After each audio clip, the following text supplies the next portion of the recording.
তুমি কি কখনো অনুভব করেছো, তুমি যতই চেষ্টা করো, মানুষ তোমাকে ঠিক সেভাবে গুরুত্ব দেয় না যেভাবে তুমি আশা করো।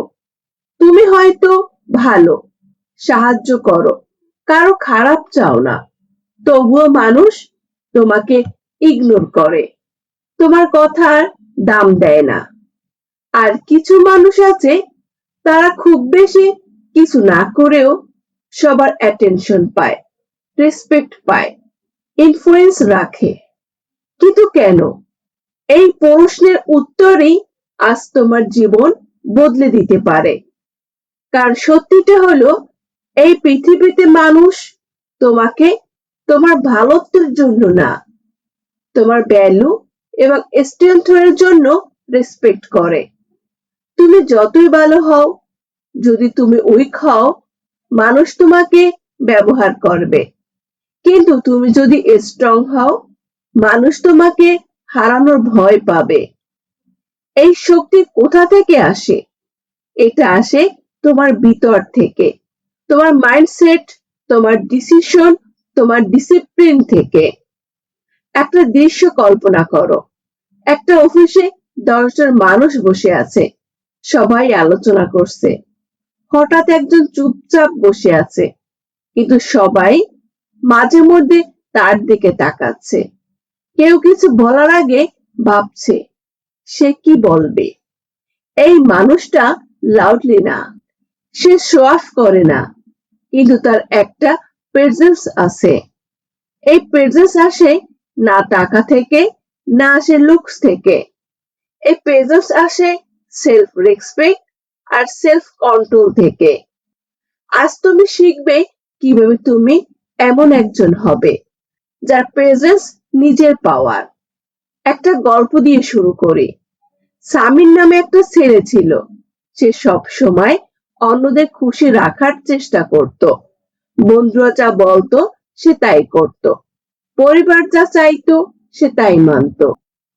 সে ভাবতো, আমি যত ভালো হব, মানুষ আমাকে তত ভালোবাসবে।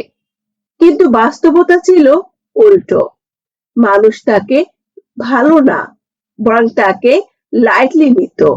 তার ওপিনিয়ন কেউ সিরিয়াসলি নিত না। তার সম্পর্কগুলোতেও সে প্রায়োরিটি পেত না। একদিন তার জীবনে একটা বড় ধাক্কা আসে। যাকে সবচেয়ে বেশি গুরুত্ব দিত, সেই মানুষটা তাকে ছেড়ে চলে যায়। কারণ তুই খুব ভালো, কিন্তু নিজের কোনো স্ট্যান্ডার্ড নেই। এই একটা কথা তার ভিতরটা নাড়িয়ে দেয়। সেই দিন সে প্রথমবার বুঝতে পারে, ভালো হওয়া যথেষ্ট না, স্ট্রং হওয়া দরকার। তারপর শুরু হয় তার পরিবর্তন। প্রথমত, সে একটা জিনিস বন্ধ করে, অন্যদের পূর্বল খোঁজা। সে নিজের কাছে প্রশ্ন করতে শুরু করে, আমি কি চাই। প্রথমে সে কনফিউজ ছিল, কারণ সে কখনো নিজের কথা শোনেনি। কিন্তু ধীরে ধীরে সে নিজের সাথে সময় কাটাতে শুরু করলো।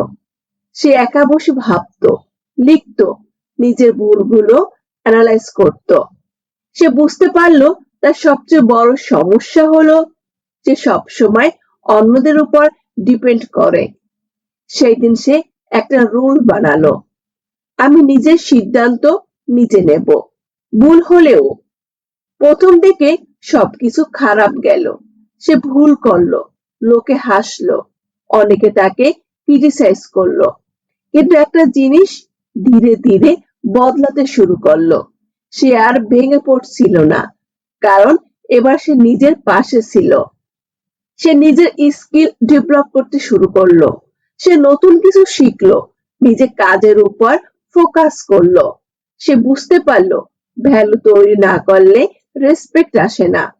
তাই সে প্রতিদিন একটু একটু করে ইমপ্রুভ করতে লাগলো। 3 মাস, 6 মাস, 1 বছর।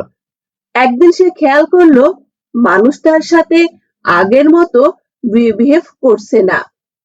এখন তারা তার ওপিনিয়ন জানতে চায়। এখন তারা তার সময়কে রেসপেক্ট করে। এখন তারা তাকে হারাতে ভয় পায়। কি বদলেছিল? সে নিজেকে বদলেছিল। সে উইক থেকে স্ট্রং হয়েছিল। এখন যদি তুমি সত্যি স্ট্রং হতে চাও, তাহলে তোমাকে কিছু কঠিন সত্য অ্যাকসেপ্ট করতে হবে।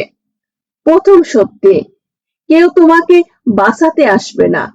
তোমার লাইফ, তোমার ডিসিশন, তোমার রেসপন্সিবিলিটি সব তোমার।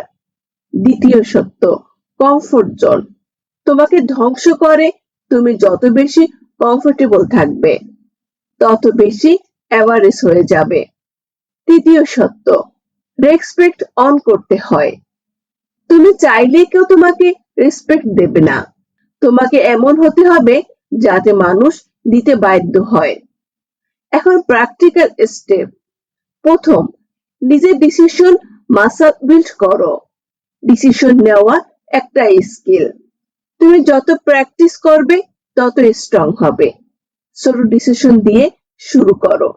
কি খাবে, কি করবে, কোথায় ইনভেস্ট করবে, সবকিছুতে নিজের জাজমেন্ট ইউজ করো। দ্বিতীয়, নিজেকে প্রায়োরিটি দাও। তুমি যদি নিজের সময়, এনার্জি, রেসপেক্ট প্রোটেক্ট না করো, কেউ করবে না। তৃতীয়, নিজে ভ্যালু বাড়াও। স্কিল ছাড়া রেসপেক্ট টেকে না। তুমি যদি ভ্যালুয়েবল না হও, মানুষ তোমাকে রিপ্লেস করে দেবে। চতুর্থ, ইমোশন কন্ট্রোল। স্ট্রং মানুষ কখনো ইমোশনাল লিস না, কিন্তু তারা ইমোশনাল দাস না। তারা সিচুয়েশন বুঝে রিঅ্যাক্ট করে। পঞ্চম, decision. Motivation temporary, decision permanent. তুমি যদি প্রতিদিন নিজের উপর কাজ করো, তাহলে রেজাল্ট আসবেই। ষষ্ঠ, লোনলিনি অ্যাকসেপ্ট করো। গ্রোথ এর জার্নিতে তুমি একা হয়ে যাবে। অনেকে তোমাকে বুঝবে না, কিন্তু এটাই সাইন তুমি আলাদা হচ্ছ। সপ্তম, নিজেকে রেসপেক্ট করো। তুমি যদি নিজের সাথে কম্প্রোমাইজ করো, তাহলে পৃথিবী তোমার সাথে কম্প্রোমাইজ করবে। শেষে একটাই পাওয়ারফুল কথা, যেদিন তুমি নিজের উপর ডিপেন্ড করা শিখে যাবে, সেদিন থেকে মানুষ তোমার উপর ডিপেন্ড করা শুরু করবে। এটাই পাওয়ার। তাই আজ থেকে নিজেকে বদলাও, নিজের জন্য দাঁড়াও, নিজের ভ্যালু বাড়াও। একদিন তুমি নিজে দেখবে মানুষ তোমায় ছাড়া সিদ্ধান্ত নিতে ভয় পাচ্ছে। যদি তুমি সত্যি নিজের লাইফ চেঞ্জ করতে চাও, তাহলে কথাগুলো শুধু শুনে যেও না, অ্যাপ্লাই করো। আর হ্যাঁ, কমেন্টে অবশ্যই লেখো আমিও পারবো। লাইক, শেয়ার, সাবস্ক্রাইব করতে ভুলবে না, কারণ এখানে আমরা শুধু মোটিভেশন না, ট্রান্সফরমেশন তৈরি করি।